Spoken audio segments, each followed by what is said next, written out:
In this video, I will show you how to fix Facebook Messenger not showing someone's last active status. This usually happens because of privacy settings, app glitches, or sync issues. Before starting, make sure your internet connection is stable since poor connectivity can sometimes cause this problem. First of all, open the Messenger app and tap the menu icon.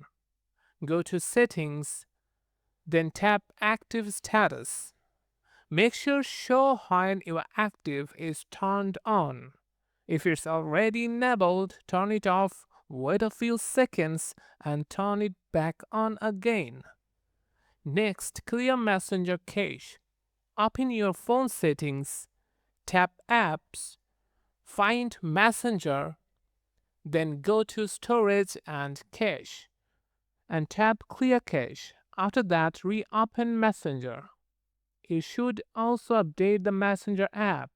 Open the Google Play Store, search for Messenger, and tap Update if one is available.